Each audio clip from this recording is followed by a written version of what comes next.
If you wanted to stop Africa from becoming a superpower, you wouldn't have to invent a new strategy. The blueprint has already been written, tested, and perfected over centuries. You'd start by making sure Africa never unites. The easiest way to do that is by keeping people divided along ethnic, tribal, and religious lines. If they ever start working together, remind them of past grievances.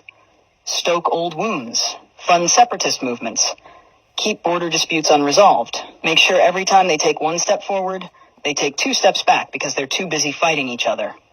You'd install leaders who serve foreign interests, not their people. Find the most corrupt, the most easily manipulated, the ones who crave wealth and status more than progress. Offer them power in exchange for loyalty. If a leader rises who actually cares about Africa, get rid of them. Assassinate them if necessary. But if that's too messy, just destabilize their government and back a coup. If they talk about nationalizing resources, make an example out of them. If they try to unite Africa, take them out before the idea spreads. You'd keep Africa economically weak by making sure it never industrializes. Let them export raw materials, but never process them themselves.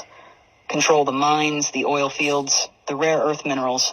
Keep them selling cheap and buying expensive. If a country tries to break free and build its own industries, sabotage it. Place sanctions, destabilize its currency, fund local opposition, crash its economy. If that doesn't work, orchestrate a civil war. People can't build when they're too busy trying to survive. You'd make sure their education system produces workers, not innovators. Teach them history that glorifies their oppressors. Make them think their cultures are primitive. Their ancestors were savages. Their future depends on foreign approval. Train them to memorize, not to think critically. Keep their best and brightest looking overseas for opportunities. Make them dream of escaping Africa rather than fixing it. Offer scholarships that take their top minds to the West and never encourage them to return. Let the continent keep training doctors and engineers only for them to go enrich other nations. You'd control their narratives. Own their media, control their stories, dictate their image to the world. Make them believe they are corrupt, hopeless, eternally in crisis. Flood their screens with poverty porn and war zones. Show them charity ads that make them believe they are helpless without foreign aid. Downplay their successes. Twist their victories into isolated incidents. If an African country develops a groundbreaking innovation, credit a foreign investor. If an African leader implements a successful policy, frame it as an anomaly rather than proof of competence. You'd make sure they remain dependent. Drown them in debt. Offer loans with impossible conditions.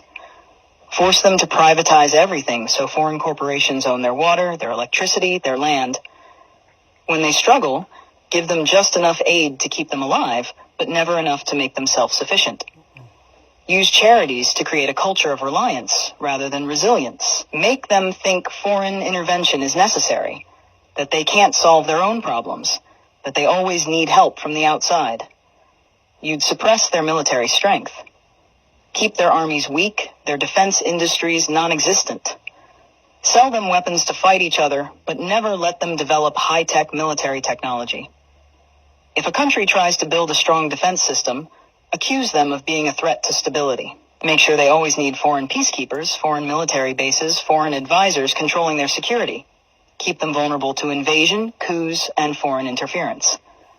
The formula is simple. Divide, corrupt, exploit, miseducate, control. Keep them fighting each other. Keep them looking outside for solutions. Keep them poor, dependent, insecure. Make sure every attempt to break free is met with resistance so strong that the next generation thinks twice before trying again. This isn't a theory. It's history. The real question isn't how to stop Africa from becoming a superpower. It's how Africa can break the cycle despite every effort to keep it down.